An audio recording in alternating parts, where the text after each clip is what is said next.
Welcome, ladies and gentlemen, to Extra Hours, part of the Office Hours Global network. We have just celebrated 2,000 daily shows, and it occurred to me that our 57 episodes weren't included in that. That perhaps we could have celebrated it 50 days earlier had we done that, Alex. We got David Paskin. We have the Saturdays. He had to stop somewhere. Fair enough. Well, we got to celebrate that, Alex. It was quite a milestone. Does it feel like 2,000 days you've been doing this thing? No, it's all a big blur. I think that it definitely it's interesting. There's a certain level of comfort that we're in because it just works like a machine. But I think that we're always trying to figure out what the next thing is and how we're going to turn it on. So it's cool. Very nice. Welcome to the panel, Alex. We also have up in Seattle, Washington. We have a couple of people representing the Washington state today. Firstly, Guy Cochran. Hello, Guy. Hey. Greetings from north of Seattle. I just got to justify it because Sky's going to out me and say you're not in Seattle proper. You're on the outskirts up there, just north. But it's a beautiful day up here. Well, there's two things that feel like a contradiction for me. When you point your camera out the window, it looks like you're on a farm. And so it seems like you're in the middle of nowhere. Look at that. There we go. There it is. That's the outside live. Cue the country look. But the thing that's a contradiction is that you've got a 10 gig fiber network connection, and you've got a one millisecond ping to Google and Cloudflare, right? So that's the back, but the front, there's 160 houses in this neighborhood. And it's kind of a newer neighborhood. So I got lucky. That's all there is to it, because there's not too many people in the entire country that have that fiber line running down the main street. So I'm right next to a high school. Country out the back, that's the city out the front. Yeah. Exactly. So in Seattle proper is Sky Gleason. Hello, Sky. Well, okay. Since Guy is going to be proper, I did miss it by about 100 yards. The county line is at the end of the neighborhood that I live in, and my Ziply fiber does, come right to the house, but I've turned it off for now until we do more things that can justify it. So this is me in Comcast or Xfinity, whichever you want to call it, in Edmonds, Washington, just a bit north of, not like Guy Cochran, just a little. Okay. Well, it's good to have you, Sky. We have had you on Extra Hours in one of the earlier episodes, but it's good to have you back.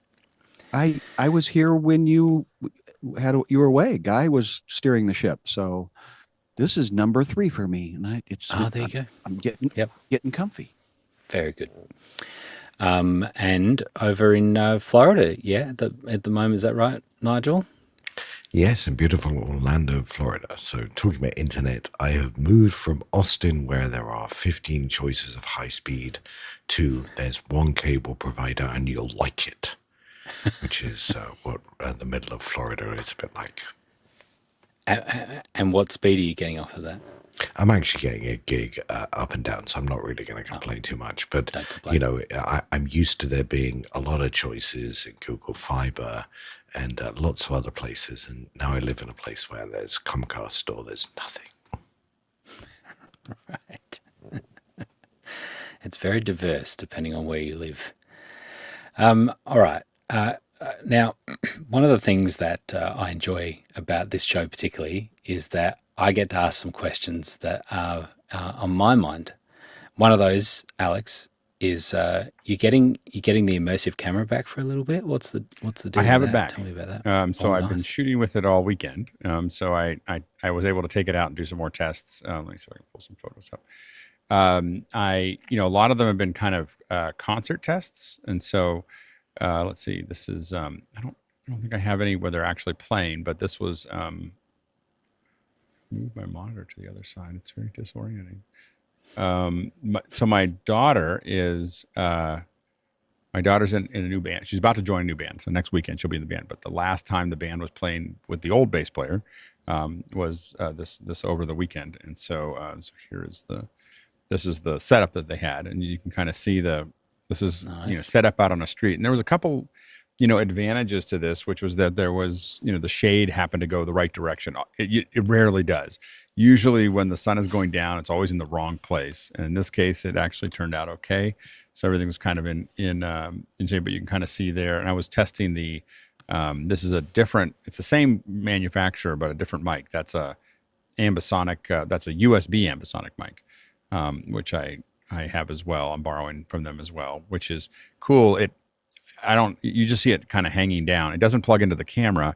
It actually is, I don't think I have it within arm's reach, but it is, it's a USB, goes straight into your phone. So you go into your phone, you open up an app called the Spatial Recording app, see all the levels going across the whole thing, and you hit record. It's magic.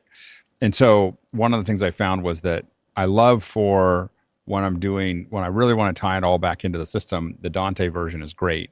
And if I'm going to a Scorpio, the Dante version is great. If I want to just record it, I think I have, maybe I don't.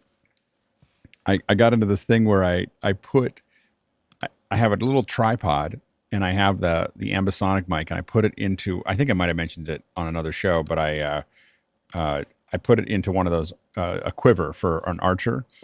And so I can just wear it and just wander off into the woods, and then just pop it out, open up my phone and say, I'd like to record some of this, and just record the surrounding area. And so it's kind of a cool experience to be able to walk out there. You can't really do that with the Dante version. So I've been testing that. You'll see one of the things I thought was kind of fun was I started doing this where you can kind of see. Oh, so this cool. is using, the Measure app in the iPhone. So you're just using the Measure app, but it's an AR. So you can just tap it has a little plus sign, and you just kind of tap into different locations, and it just gives you the measurements. So what was kind of cool about this is that I realized that later I want to go back and go, hey, this looks good or this didn't look good. So now I've started to get into the habit of that's what I'm kind of like setting that up before I get started. This is kind of the setup here.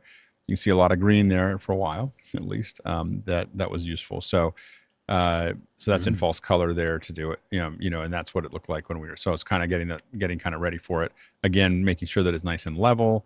There it is with the mic.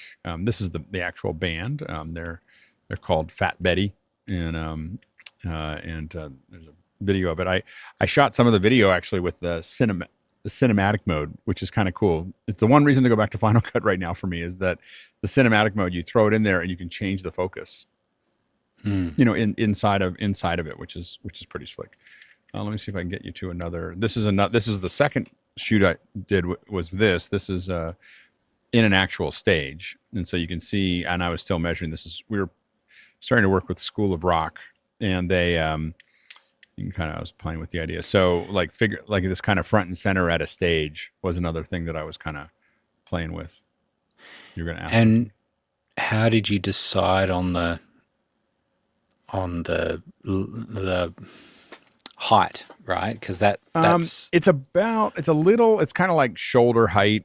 There's kind of this in between that I look like a belly. It was also the shot. Now in that shot, it happened to be the highest that the tripod goes. Tripod one. You're right.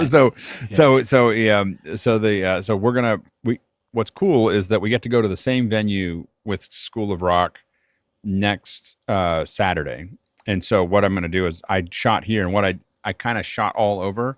So I shot on one side of the stage, I shot in the middle of the stage, I shot on the other side of the stage, I went backstage and shot some stuff. So I shot little like 30-second segments to figure out what works and doesn't work. And then I've got about a half an hour at the end of their set on Saturday to shoot some more. They're going to have some of their instructors up there that are really good at playing. And I'm just going to have them, play, rock out for a minute. And the two things that I'm going to do is capture some more this. I am going to get a spider pod for it so I can bring the whole camera up. So I'm going to put it on a spider pod right in front of the stage, which I think will look better. So I kind of want to see what that looks like if you're right at stage level, at a comfortable height. And so I'm going to use that. And then I'm also I'm doing some 120 frame per second tests as well. So I'm taking the footage, and I want to do this thing where I can give you half a frame of 120 and half a frame of 60. So I'm taking I'm setting the camera, a 12K camera, to 5994 as the base project, but then I'm telling it to record at high frame rate. So it'll record at 120 frames a second, but it will output 5994 from the SDI. And so then what I'm going to do is have a 12G monitor on it. The 12G monitor will record at 5994 at 4K. The internal will be at 120.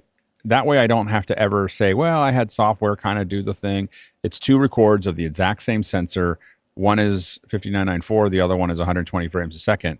And I want to be able to say, Just on this overlay half it. of the frame, this is 60 frames, and it's set to 360 360 degrees. So it's proper for both. One of the things we noticed at 90 frames a second is you really want to be at 270 degrees and at 120 frames. So we were talking about the fact that we were talking about battery power, and the camera itself is it's pretty beefy. It requires an ARRI mount. You can't put a V mount on it.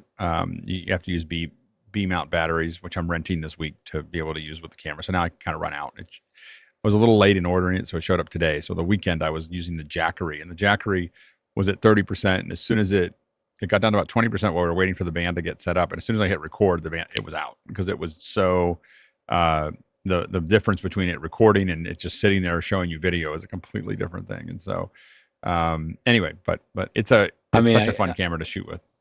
I guess the longer, I was going to say longer form, but nothing's going to really be longer form because unless you've got a petabyte drive. Well, it's starting to make sense why the Apple shows have been so short. It's so much data and it's so much processing and the rendering. Yeah. So the problem is, the reason I didn't want to turn up the gain on it was because you start doing noise reduction, and when you do noise reduction in Resolve, M3 Ultra, which is what I'm using, it is like 5 minutes will be 26 hours. Like it's not like a small amount of time. So so you have to be, you're always like, don't do any grain. But then if it's not well exposed, you just don't have a lot of data. So you really need it to be exposed no matter what.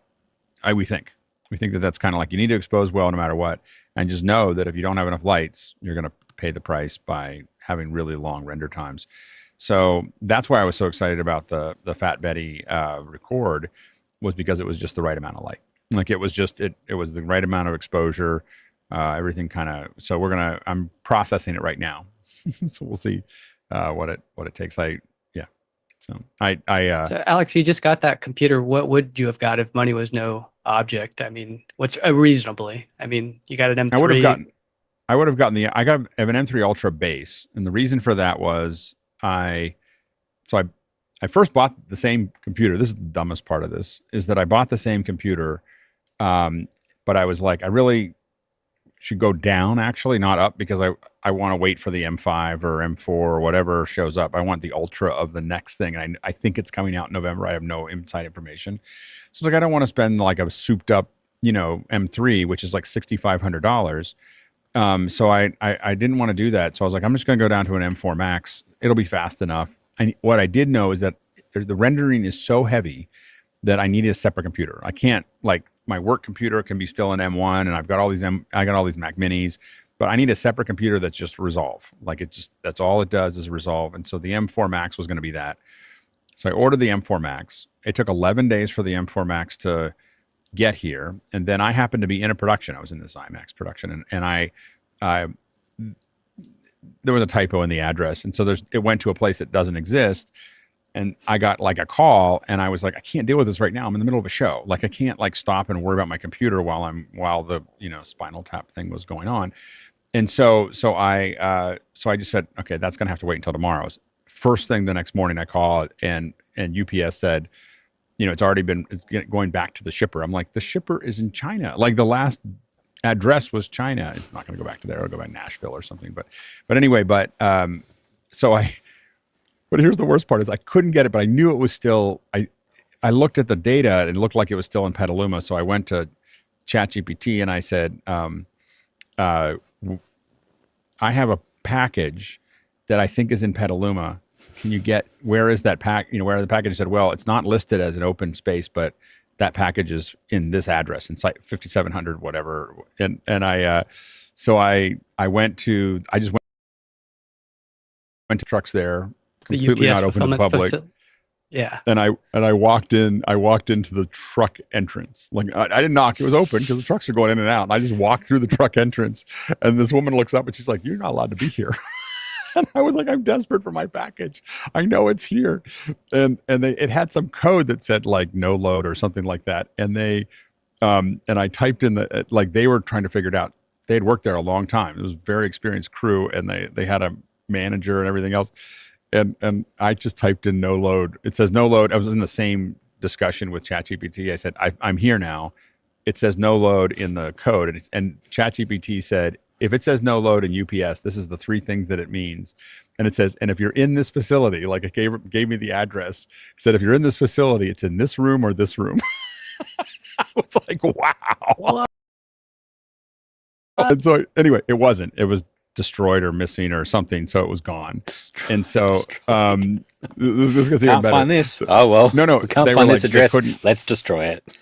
Burn it. I don't know what happened. It was gone. And so then I decided I need it this weekend because I got to work on this footage. And so I just went to the Apple store and bought a M3 Ultra. I just went back to 0 and just got, because the base version of the M4 Max isn't enough. Like it doesn't have enough RAM. And so I needed to have the M3 Ultra entry level. And so that's what I have. I'm going to keep it. Just going to call it a day. That's what I got. I got to sell some stuff to afford it because it's way more than what I had budgeted. That could still be better though. Couldn't the M4 Ultra with 2? There's a theory. There's a theory that chips. the M4. There's a theory that the M4 Ultra is a little faster in some things, but not the GPU. What really matters to you in render time is the number of GPU cores that the M3 Ultra has, because that's what everything with this camera. So that's because you can't have, like, when you're shooting something, it's a little noisy, it doesn't bother you. When it's in VR, it bothers you a lot because it's no longer it kind of you can't suspend disbelief anymore because you got grain. So it really has to be grainless, to make it work. And so that's the challenge, is getting rid of all the grain. So Did anyway, you consider and then going to PC? I am researching it. Yeah, so I'm researching a Resolve. I still use the M3 for most of the stuff, but I might do a pass. Like, what I'm really looking at is having a PC that's dedicated to. It'd be more than I can afford, so I'm trying to find out if someone will lend me one or give me one for a while or whatever. Because what it really needs is like 4 or 5 RTX boards in it with Resolve to like do real processing. So that's the it's big footage. I mean, this is all what it was like when I was doing 1080p 20 years ago. This is what it's not like I'm not used to it. It's just that we haven't had to deal with this for a long time because the computers got so far ahead of the video that the video was nothing. It was practically audio by then, but now it's not. Like it's caught up. Yeah. And so you're right. I've been using a M2 MacBook Air for doing a whole bunch of video, and it's totally fine. So it's particularly when it's encoding and things as well.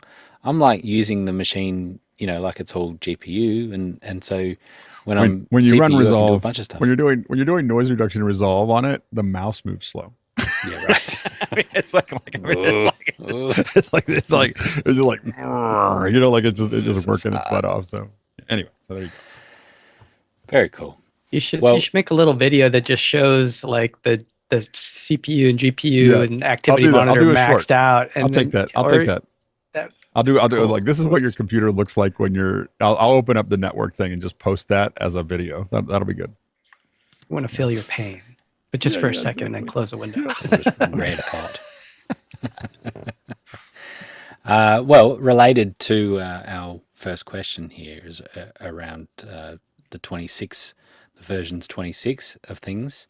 And so just to finish this little Vision Pro segment, is kind of what it's related to, is I think that potentially next week we could do another Vision Pro personas version of Extra Hours, because now it's publicly released. I mean, I think I don't know too many people that own a Vision Pro that are not on the developer releases. Like, why wouldn't you Right. be on Why the wouldn't you beta do it? releases? You're already an early adopter, right? You've already bought the device, so why wouldn't you be on the latest? But now it is a public release, and so fine tune our personas and then do a persona based I'm ready. episode. Nice. All right, but the question is related to all those public releases, Guy.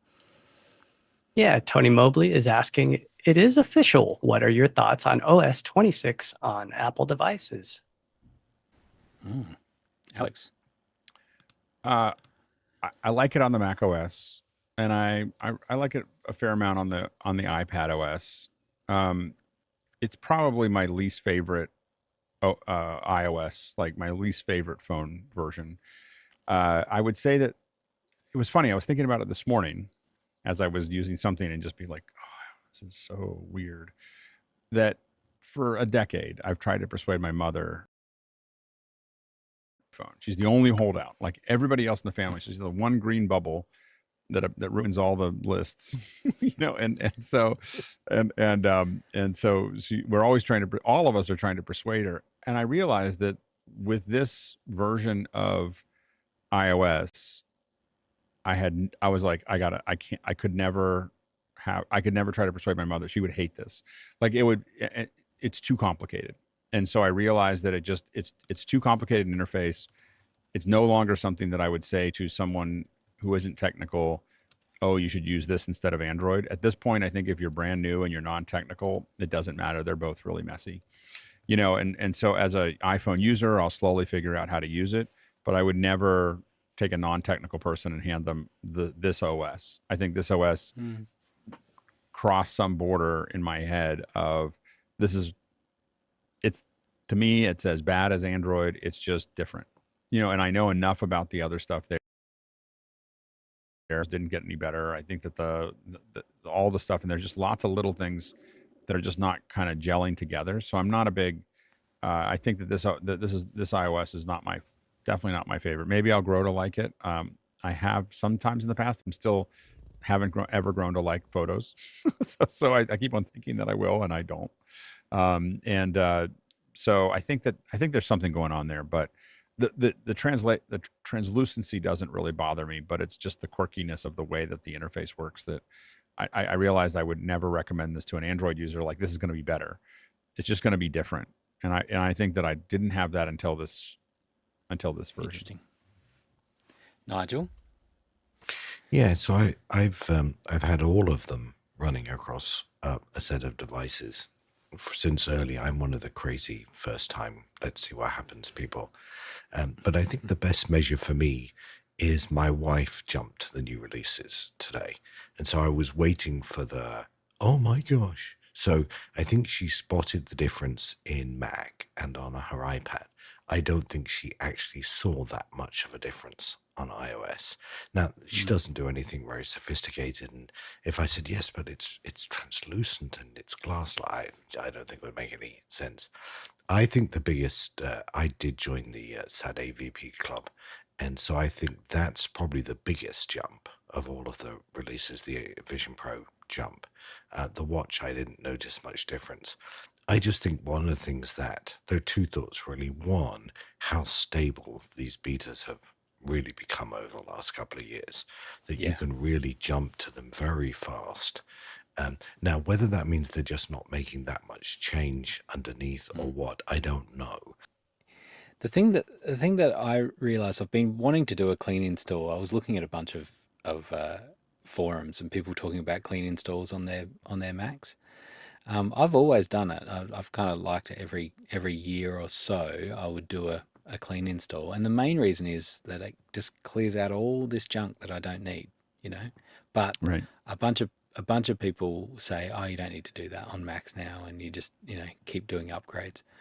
The annoying thing to me is I deleted everything this morning, and I was wanting to do an internet recovery because I kind of just want to go straight to the latest version, but there is no way of doing that now on the M series. It seems it'll only go back to what was currently on it, it won't do the latest. So there's not an internet recovery like there used to be. It still has to download a whole bunch of extra data to do the install. Anyway, the bottom line was I did it installed Sequoia on it, and then the very first thing I did was upgrade. So it's still better than just doing an upgrade with all the junk on it. It's still a clean install, but not quite squeaky clean. So we'll see how that goes. That was the only thing I was holding out on, and I'm very confident. I wouldn't normally do it on that, point zero release, but I've been no one's been saying there's any major problems, but so I think it'll be all right on the Yeah, MacBook for Air. some of my other computers, and the new Resolve computer that I just built is on the newest version because it has to be. So you can't run anything that I'm doing without it being on the very newest version, newest OS. So that was an easy choice. So it sits on that. So I'm on that, but not on my main computer, mostly because of the audio pipelines. Like the audio pipelines, I'm just like, everything's working.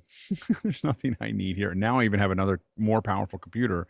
So if something says I can't run on your Mac, I just go, well, I'll just use it use it over there. So Nice. Well, that was always the challenge of the plugins. Once you finally got the fine-tuned plugin that's the hardest sequence part of things, but I have to admit that I get more entrenched on I just want to buy everything through the App Store when I go to a new computer, and I have to remember what all those serial numbers are, and you're just like, oh man, like it's so great. You go into your App Store stuff and just turn everything on that you want to put on this computer, and they all just load in, and you're not thinking about it. Mickey did say I get one. Well, when I was your age, comment. So that's my one. I got my one now. There you go. Sorry, Henry. Henry in the chat said, I'm 30 and still on the first question. I'm going to head out. It is a different show. We will say that. Tend to kick things around a little bit more. The thing I thought that was actually cool. Zach Jeffers said about you can do the upgrade, then do a remove all data and reset in the system preferences. Yeah, I saw a couple of people talking about that too, and that may return it back to essentially a clean install, which is a cool way to do it. Alexander Knight talking about none of my production machines will get macOS 26, perhaps in 2 years' time. Yeah, and I think it's more about not the underlying instability of the OS, but the compatibility of certain software. And one of the things like Pro Tools is pretty slow to update, and so that's why I'm still on Sonoma on my main machine for Pro Tools. But for a long time, it was something much older. I can't remember what it was, but it was like Mojave. We were in Mojave for Pro Tools forever. I had a laptop that just its only job. I had this one captioning software that didn't go past Mojave, and I just had a laptop for editing captions for big shows. I had to open up that laptop and use it. Was a $2,000 software that only ran on that. If I updated it, it would die and that'd be it. Would not be happy. Yeah. No. Well, I've got an iMac sitting next to me, which is a 2013 iMac. Oh yeah. And it just is great for playing music. It's got nice big screens, 27 inch. It's good to have old versions of things laying around, though. It's having things in different versions it doesn't hurt. Yeah. It doesn't hurt. And this is Catalina, and the thing is, so we're pretty old, and it won't upgrade further than that. And now things like Chrome are saying, well, I can't, like this is the last version of Chrome you're going to get. So I feel like it's really getting to end of life now, which is a shame because it's a really nice screen. All right. So the next question I think was Nigel's was the same thing. Unless you had more to add to that, Nigel. No, I wondered who else had laid their money on the line for the new phone. I have my case waiting. I went blue, so I wondered if anyone else chose a color. I'm getting a blue one. So it should hopefully I pick it up on the 20th, so on Saturday. Yeah, mine, I ordered it like 5 seconds after the window opened, and it said it wasn't going to be here till the 26th. And then later in the day, they said, oh, no, we've rethought about it. You can have it on the 19th. Now, how much RAM did you get? I do the half gig. I've What's fun? you I'm know, I going come down to from an half old- gig. No. Yeah, I come from a mainframe background where every megabyte. So I'm very scrupulous about managing storage on my devices. So I can live in the half a terabyte. That's probably better than half a gig. We're mixing terms Yeah, here because you it know, was I like learned you to said program. you Half a said terabyte, RAM. yeah. It was like you exactly. don't get to choose how much RAM it has. You're right. no, I And then learned we to talked program about the machine. megabytes, the gigabytes. The Half a I was saying I gig. learned. I mean, it used to be drives used to be spinning. Yeah, what are you gonna say, Nigel? Go ahead. I was going to say I learned to program on a machine that had 8K magnetic cores. So when we upgraded to 16, we thought it was Christmas and we would never need that sort of storage. So Right. I keep myself at half a terabyte. Yeah, so I'm going down to half a terabyte. I've always, for the last, I don't know how many times I've gotten a terabyte. I never use it. And the issue is that I looked at my usage right now, and except for when I recorded a couple clips on the Blackmagic, so there's like a handful of clips that I record on the Blackmagic camera on its internal storage that I didn't, when I was first starting, and I just haven't done whatever you need to do to it. That's like 300 gigs, right? That was because it was ProRes and everything else. And I realized you take that out, and with no management and no working at it, I'm at 300 gigs. I was like, I got plenty of headroom. I don't know what I would do. And again, now I never do that anymore. I always record to an external drive. So it's, You could this is the thing though. You can get some amazing MagSafe hard drives. That are super cheap, like $50 for I think it was $50 for 512 gig. right. With a MagSafe, it sits right on the drive. Plug it in, away you go. You want to do some specific things of recording on it. Well, I'm trying to figure out how to do the new Blackmagic breakout piece Right. that's coming out. I'm trying to figure out how I'm going to fit that into a bigger kit. There's a kit that wants to be built around that. And I really wish that they had done, they have time code and Genlock, which is what I'm going to play with. But then they have HDMI out. I was like, why don't we have SDI out? Like, if you're going to go time code and Genlock, I was like, where's my SDI output? So because now I have to build something into it that is going to be USB-C to SDI out, which is the thing. So anyway. Well, it's funny because we talk about how discreet the phone is for doing certain things.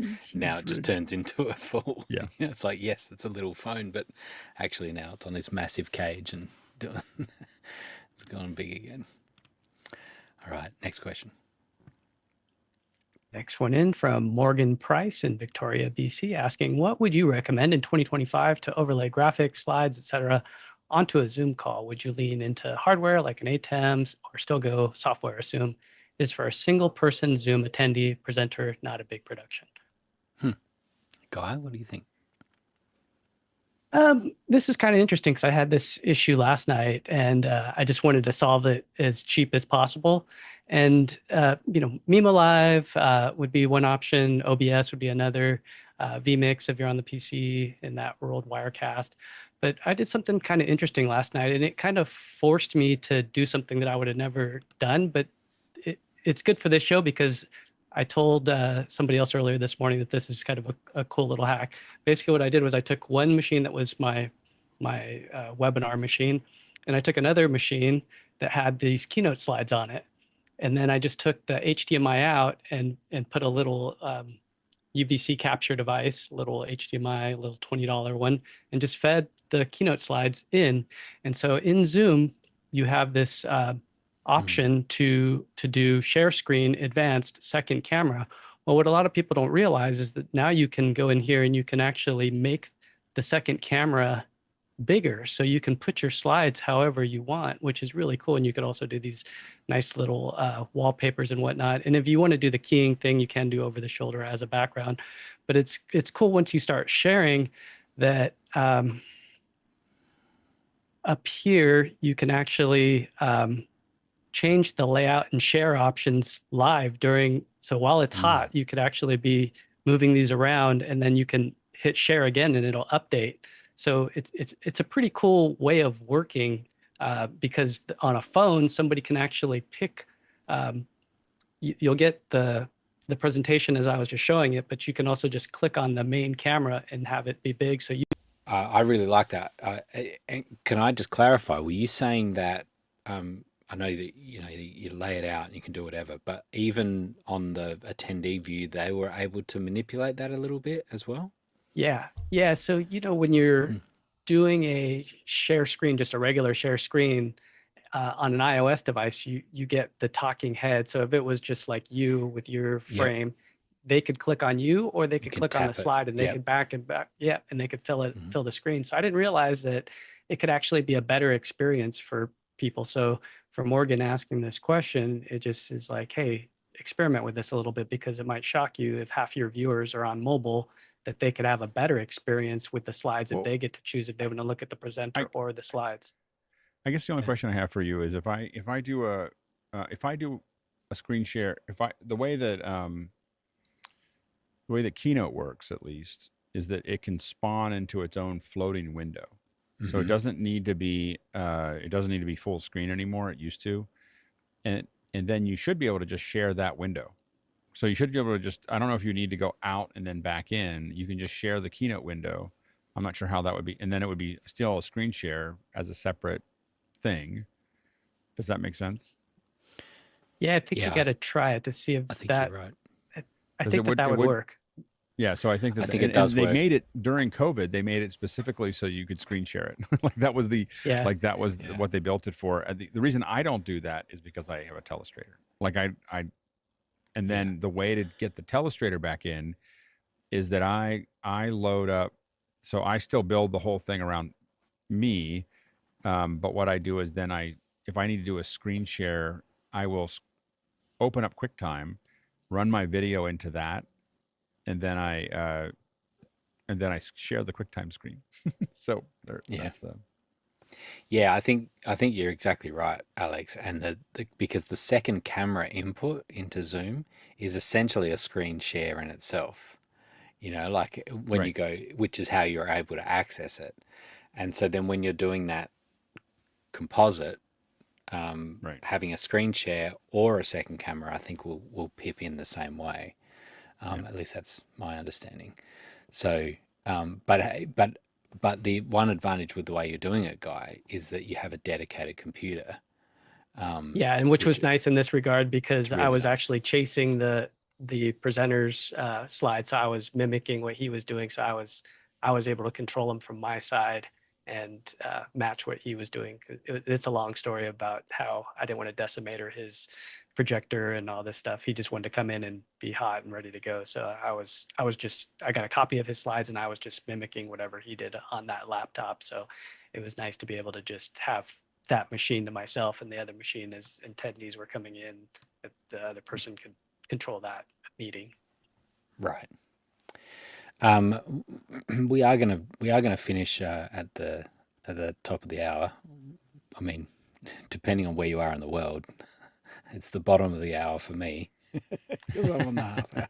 I'm on the half hour just to mess around.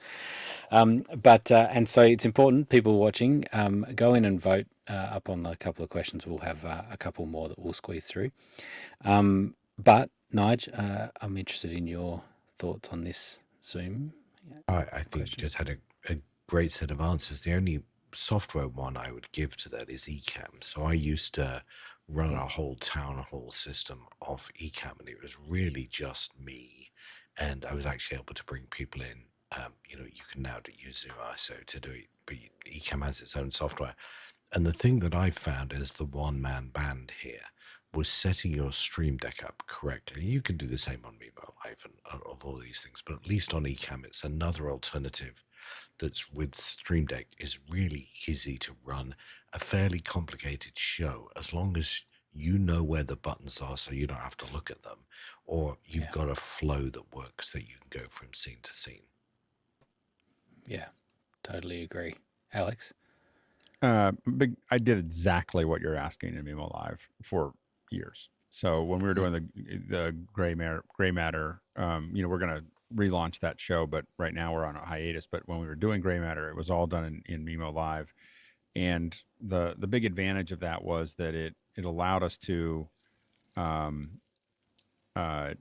I had all these animations. I had all the look and feel. I was able to add all the things that I wanted to add, and it was really easy for me to do for something this simple. It was so easy for me to. And what really set it off for me was the iPad. So being able to have the iPad design an interface that had color, it had images. I feel like when I'm hosting, if it's me as a one man show, I feel like the Stream Decks are too much cognitive load for me. Like I just look down and I have to remember where it is and think about it and everything else. The iPad is lower, like it's big pictures and things I can punch on my, tap on my, I can barely look, I can look in the corner of my eye and hit it. And I know that if I use the Stream Deck every day, maybe it would be different, but I feel like the Stream Deck, I'm always, the only one that isn't like that is the little 6 one that I used for my keynotes. But outside of that, I find that it's just a little too much. And I'm always worried I'm going to double tap, because I've had issues where it either doesn't tap or it double taps.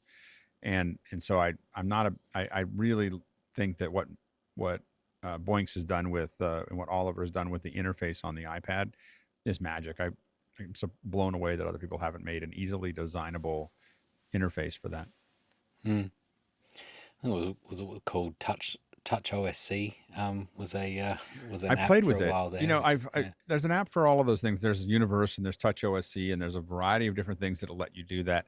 It's like, okay, it's one more thing I got to figure out, and so I've been a little bit resistant to, like, I open it up and I play with it, and there's enough little linkages that I'm like, do I really want to spend my whole afternoon or all of this day designing this, when the Mimo Live one was always just pull it out. And, and there's things about it that Mimo Live doesn't have preview. It's the little things in life. So it doesn't have preview, but I think that overall, when I'm doing my own show, I don't really need preview. I just need to know this is what I'm going to go to. It's a relatively simple setup. So I find anyway, I found that flow for the kind of show that Morgan is asking about, I found that Mimo Live kind of did it perfectly. Yeah, so I agree with that, although the big difference, and there is a big difference, and that is that Morgan's talking about doing the show himself as well as switching, and that is a... I didn't find that to be hard. Again, with that interface, I didn't find it to be hard to do myself, to cut back and forth, because I did the firesides were all done. You did the firesides with that as well. So I did it with the same thing. I didn't find that hard. What's hard for me is managing questions. So what I couldn't do is a fireside where I had to manage questions and cut. And so I had to have that kind of sorted out by someone else. I did the very first one with Emery Wells with it, and it was like very overwhelming, or with Andy. It was very overwhelming to try to do it by myself. Especially one-on-one, right? Because you want to pay attention to as they're talking. Whereas what we have here, when we have the panel, it works a little bit because the host is able to keep track of questions a little bit. It does work, but when you're the only person, that is a challenge. And so, Morgan, there's a couple of things to think about. One is ideally having another person makes it on air makes it is really helpful, because they can manage looking at questions and things like that, and they can throw the questions at you, even if you're still switching. But ultimately the question comes down to, what is the amount of cognitive load that you're able to cope with while still being able to conduct and maintain the content and the connection that you have with the audience, whether that audience is 1 or 50. That's the key thing. And so I would say sometimes the hardware makes it a bit easier. And like what Guy was saying, having a dedicated computer that's running Keynote means that at any point you just go and touch it, or you change something or whatever, it's right there. The key is, because you can get lost in layers of Windows very, very quickly, and your show just dies because you've lost a window. So that's the key things. It's actually more about what you all are most comfortable with. What's most natural to you is going to be the best way to do it for you. So, Guy? Yeah, I just wanted to go back for a second, just because I've been on some of these bigger shows where we have 2 PowerPoint presentation machines, and they are there fed into the constellation. So just rehearse everything, because one of the gotchas that happened last night is True Tone kicked on because it turned nighttime. This was last night. And so all my slides started appearing a little orange. And it was like, oh man, I'm so used to just being able to say, fall back to PowerPoint 2, let's make our change, and then let's bounce or stay on that one or bounce back. So for those of you that are doing bigger shows, it's nice if you could have 2 keynote machines or 2 PowerPoint machines, because then you could just bounce to one or the other in case something happens. Or if somebody says, hey, we have a change in that slide, you can't show those figures, we need to update that thing right away. Having 2 PowerPoints chasing each other is amazing. So just for those of you that do bigger shows. And when you're tying the keynote together, how are you doing that to keep them in sync? People. Right. Yeah, we talked about that on some of these shows. We've done it in a couple different ways. Back in the day, we used to use Xkey. Xkeys had a way of controlling, and it could send commands and so on and so forth. So you just hit one button ahead of time and it would fire up both, keep both in sync, and then there's a couple of online versions and a couple of different IP versions of USBs that we've used that make that possible as well. Well, and even the perfect queue, right? Like, and I did this where we were running a perfect queue where I had a local machine and I had a cloud machine, and the perfect queue was running them both, so that and actually keep them in sync. That you say that, it is the perfect queue that on the bigger shows it does push it. Because you have 2 perfect queues, and they can be on the same frequency as the same pickle, and you're off to the races. Yeah, but all of the perfect queues, I believe that all the range of them have dual USB out. Yeah. Even except for the little one. The tiny. Does the little one? Yeah, the little one. Little one. I've never used it. It uses USB Mini, like the super old one. Oh, you're right. But it has it on both sides of that little one. So that's the one that I have in my backpack. Because I'm not going to use anybody. If someone hands me some other like weird little RF whatever they have, I'm like, it's okay. I got something. All right, thanks. All right, last question there. Going. Next one is from Henry Ramos in Yonkers, New York. Asks, have not paid attention to IBC. Any big news in our space? Any news on OMT? Alex? As far as new news, I don't know if there was a lot of new releases. I know that the Sony tracker that we talked about this morning, I'm pretty interested in, $35,000, but it's an interesting little tracker. Exactly. I was like, oh, Benny, Nigel, I think we should get one of those. So anyway, the office hours tracker. Anyway, need more hats. Yes. Tracking that. We're going to need a lot of hats. The special tracking edition, $1,000. So anyway, but I think that I saw, there was a bunch of releases by some of the companies, and now I can't think of what they were. They weren't. Nikon, of course, had its new release of a full frame video camera that looks really competitive. Like, it is a very competitive, especially if you have Nikon glass. You're gonna want to look at that. But I don't have a list of the other stuff. Again, a lot of these conferences, I don't pay as much attention to the big releases as much as the little releases of trying to find little things, which we did a little bit of on Saturday. I think Ronnie did a great job going through and talking to Scarhoy, talking to Andy. I mean, that was one of the big things Andy, was that they were talking about MXL and a lot of the other support things that they're adding to Zoom. And of course, Andy's kind of in a huge release schedule because they won the Emmy, then they had IBC, and they've got some of the broadcast tools there that they're showing. And really, I guess it was in after hours, so you couldn't see it. So Andy really talked about the containerization of all of of video when you look at MXL, and that you're just going to start thinking about these apps in a completely different way than just like, I'm going to take this and I'm going to pass some subset over here. Everything just kind of integrates together. And so I think we're going to have him on once the dust settles to talk more about it. Yeah, there's Zoomtopia too, right? In a couple of days. Right. I was going to say, so Zoomtopia is the next thing up. So they're going to have more announcements at Zoomtopia, I think. I don't know, I hope. So that's typically we get more announcements. So I don't it's a- think it'll come out and right at the start of the keynote. Well, we've got there was nothing to nothing new announce today. Sorry. I mean, we've, it was hard. I was we've, thinking that with the iPhone launch. It's like they always say it's the yeah, best phone ever. I'm like, well, it was a hard year. this one's not quite as good as Yeah, last it's not year's. quite as good, but we did it. We did our We've best. done we've done some bug fixes, but that's all we're announcing today. So Yeah, exactly. yeah, I'm sure Actually, there they will be didn't something. say it was the best phone ever, so I'm starting to worry. Oh, Interesting. I did not know that. Wow. But he did say good morning. So at least there's that.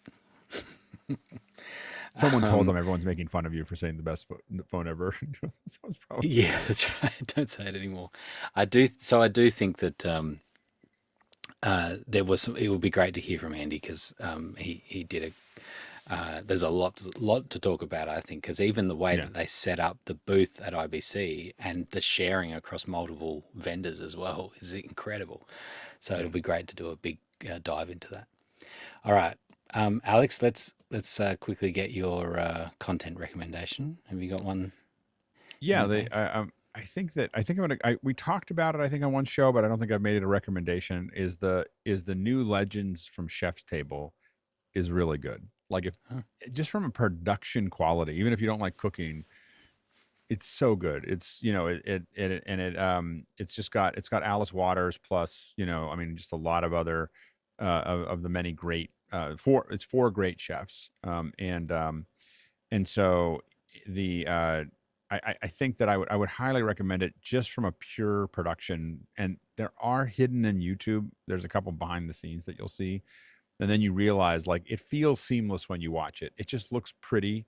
It's just eye candy while you're watching it, and then you see some of the behind the scenes photos, and you're like, wow, there was nothing when you were shooting it. There was nothing that would have felt seamless. Like it's just so much gear and these huge crews and all of the stuff that's there. They took the art form of shooting about cooking to an entirely different level. And I just highly recommend watching the first two seasons of the Chef's Table and then the Heroes one. There's four seasons in between that I don't really like. But the first two seasons are the first season you see it a little rough at the very beginning, and then you suddenly realize they got budget. And then the second season you see all the budget. And then the third and fourth season, fifth season, sixth season, it gets a little like they just get into these weird verticals that I'm not as interested in. And then this Legends though came back and kind of went back to these masters and did this incredibly high quality production. So it's always like I always watch Chef's Table, and I think when I grow up, I want to do shows like that. Like I want to do something. I want to be able to do a documentary style at that level. Is kind of what I can aspire to. In immersive. In immersive. Well, no, it's completely different. The thing is, once you go to immersive, all the cameras change. Like how many times you Yeah. cut and what you do and where you go. I And know. like everything is completely different. That's a whole nother challenge. Yeah. Fair enough. Very good. Who's next, Guy? What have you got as your content pick? Well, you skipped me on the last little bit of that question of Henry Ramos's, so I'm going to go ahead and make that I'm my sorry. content pick, which was today during the vMix live from IBC. There was a little bit about OMT, which was they were showing a Raspberry Pi 5 running the decoder and the encoder for OMT. So was there any news about OMT? Yeah, there was on the vMix live show. You'll just have to tune in, go onto their YouTube channel and go watch it. But he's holding up a little Raspberry Pi 5 and he installed this and put somebody, I'm not sure if it was him, Martin, but it says 3 days ago, somebody uploaded this. So now you could turn SDI into OMT, or you just take a USB to SDI little, like capture card, stick it on a Raspberry Pi, and now you've got a little device that can capture and turn into OMT. And he was talking about how you could also use vMix to vMix. So if you have replay or something like that, you could just locally transfer OMT. So you think of it like NDI, but now it's royalty free for these folks. Like I'm testing SRT mini server to OMT, so SRT to OMT. And the big thing for that developer is that he's like, hey, I don't have to pay the license fee anymore to get the 422 Yeah. color because they're not there's no fee on OMT. So it's interesting to see where the landscape's going. But I did tune into Andy's dip into After Hours, and that was really cool. I wish that was a public piece, because OMT is one thing, but MXL, the adoption at that IBC show was fascinating to see how many people were using it and going booth to booth, as Andy talked about, where they were all feeding each other at IBC these MXL feeds. So Zoom ISO Cloud is now transporting via MXL. So we'll be able to see what all these Linux apps do, or even, I guess it'll run on a Mac. So we'll see, because it's a Docker, containerized in a Docker, and then it just shoots over. So Mimo Live already does Zoom, but we'll see what the other possibilities are with this format. But yeah, my content pick, it would be the vMix Live show. Nice. Well done. Sky, wake up. Sorry, we haven't very briefly thrown too many questions at you. What have you got? I will recommend a book by a gentleman named Dennis Taylor. We Are Legion. We Are Bob. It's an audio series. It's a book, but he's written 5 of them, and it starts off with what happens 137 years from now, and it's through the eyes of AI and sentience, and it's just a fascinating future. And because I tried to save the world with all the podcasts, doubling them up and listening to everybody help me, help the world, and I got off of that and went over to Master and Commander, who the gentleman that wrote that book wrote 21, and I listened through those twice. So now I'm listening to the future of what could possibly happen. And now that we have all of these memes and things that we talk about that were written by Asimov and other, science fiction matters, I'm thinking, well, maybe fiction's not so far off. Good one. Nice. Nigel, final one. Okay, so the Emmys were last night. Here's my my feedback for you. You've done quite a good job of watching them this time around. Yes to Severance. Yes to Adolescence. Double yes to The Pit. But miss The Studio. Yeah. Good one. I think I agree. I've got to go over a couple more of those, but The Studio didn't grab me. So, what did you think of what did you think of Nate Bargatze as the host of the Emmys? I have to tell you, one of the great pleasures of YouTube is I can catch up with the awards without having to watch the show. No. Because I find the actual format and all, it's what I don't like about Studio. It's self-indulgence. It was pretty fun. The Open is good. The only thing I've seen that he did, I didn't watch much of it. I don't really watch those kind of shows, and so at all, whether it's on YouTube or in little bits or not. But the Open is very much like the Washington DC or the George Washington thing from Saturday Night Live, except SNL. About the beginning of television. Like, this is what's coming. You could tell that they said, let's do something like the Saturday Night Live skit, except it's going to be about the invention of TV. And it was pretty funny. Nice one. All right. Well, we managed to get to the end, I think, with Vector at Zoom still staying intact. Thank you to 1F Jeff for making it happen, and Peter in making things work on the back end there. Thank you.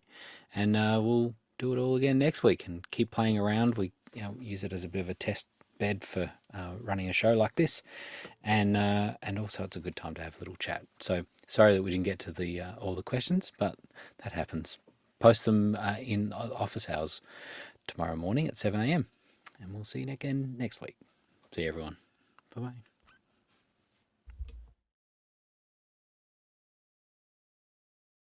Run. I'm getting texted out the bejeepers. Yeah.